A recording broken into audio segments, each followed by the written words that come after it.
My name's Aditi Shekar, and I'm 26 years old. And what are you doing right now to make the world a better place?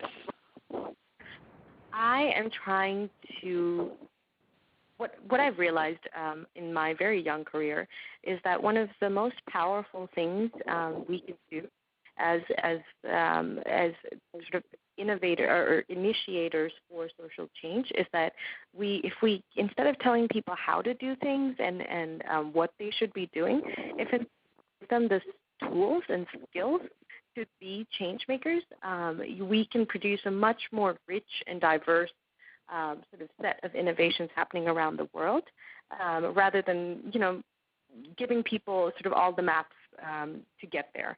And so what I'm trying to do through my current role at Ashoka's Changemakers is sort of set up a place and a platform for the tools and the skills to be built, and for people to have a space and a community to come to do that skill building, specifically to become a better change maker.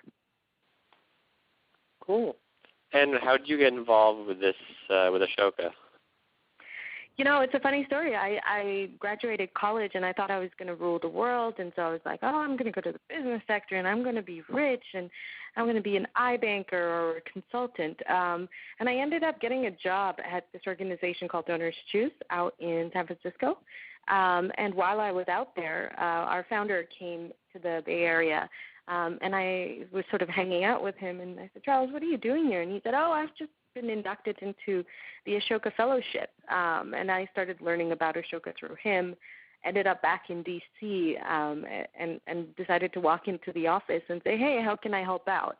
And 2.5 years later, here I am working in a completely different space of Ashoka, and I've had a really fun time sort of transitioning through from our global marketing team to working on our news and knowledge program and on our recruiting efforts, and now eventually at Changemakers. You talked a little bit about your boss as getting the Ashoka Fellowship as being inspiration, but was there any particular moment that inspired you, or is it just kind of a gradual thing and a few different events that led to it?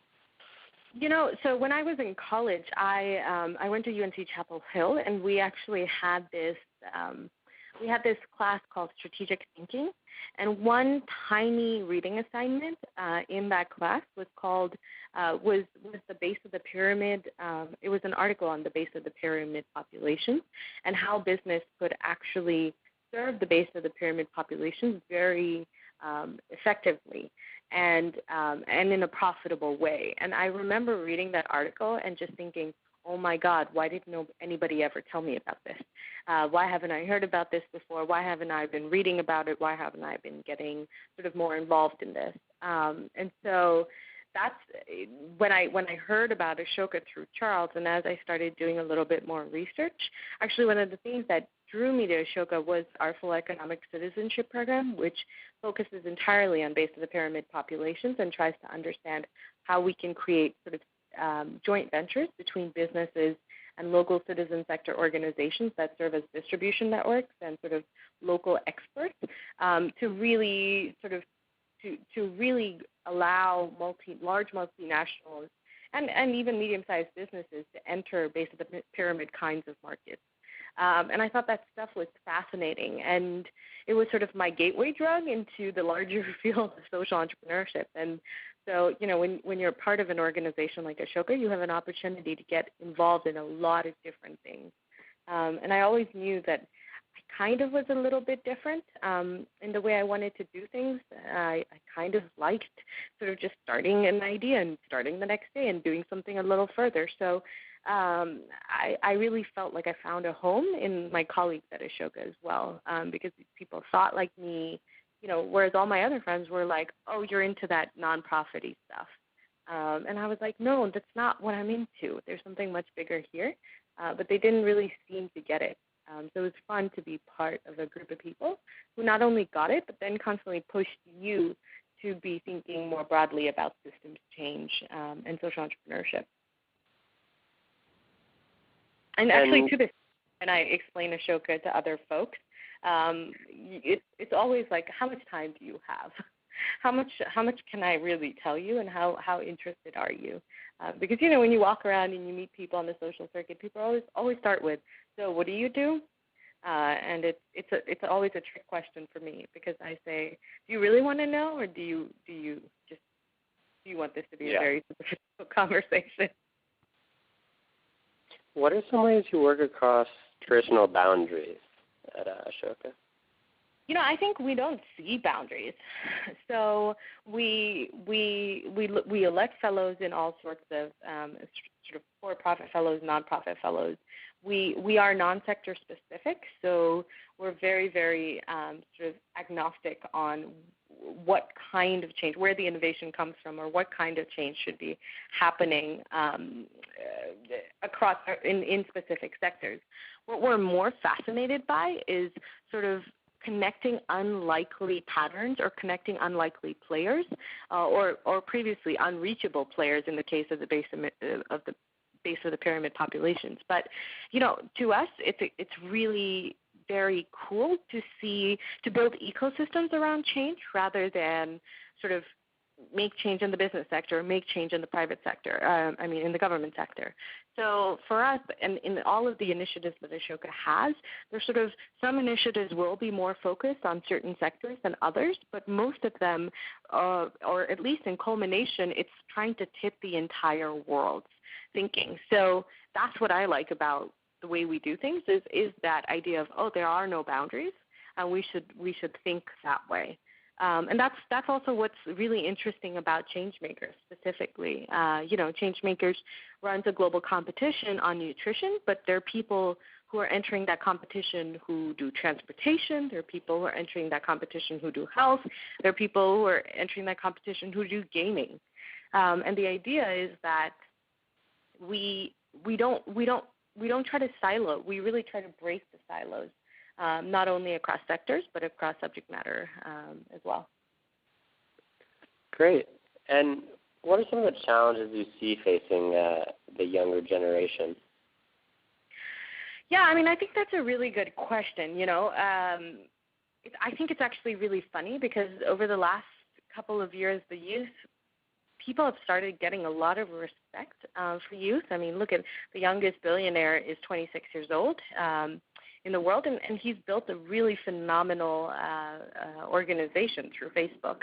But I think even though there are so many more prominent examples of youth doing phenomenal things, I still think it's hard sometimes to be taken seriously as a young person. And that may be fairly so. There a certain level of experience young people just don't have. We go on instincts. We go on, I think this will work. I think it should go this way.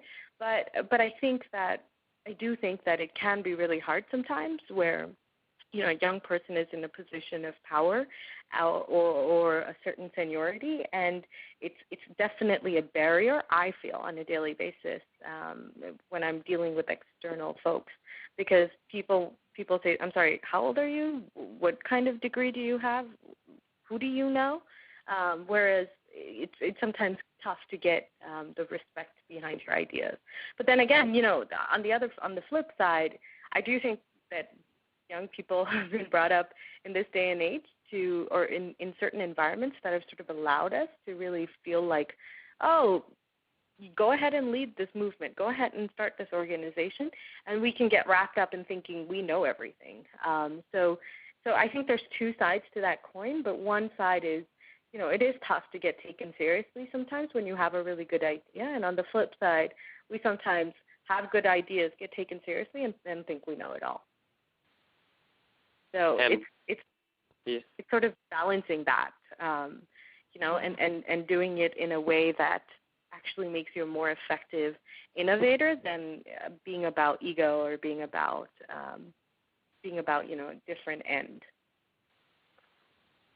Great. And the last question, which is, what advice do you have for a young person who wants to get more involved in their community or youth mobilization? What would you tell them? I think that I would tell them to do it for the right reasons. I think you have to be in it for the right reasons because the entire journey is really tough. You learn about a lot of I mean, even Facebook, even the success of Facebook, and I'm talking about Facebook because I just watched the social network. But it wasn't an easy process. There was a lot of hard work involved. There were a lot of tough decisions involved. And I think that if you're in it for the right reasons, and your reasons are, really about community you're trying to build or the youth that you're trying to help, you should really focus on that, because there's a lot of pressure to grow. There's a lot of pressure to scale. There's a lot of pressure, especially in today's world where everything is so global. It's like, oh, you're just a local organization? Oh. So there's just, people are given a lot of pressure, and sometimes maybe we move too quickly, and we get caught up in being profitable or get caught up in that growth push. But I think if you really stick to the core reason that you got into it, it's a really useful guiding compass for making sure that whatever you end up creating, you've done in the right way.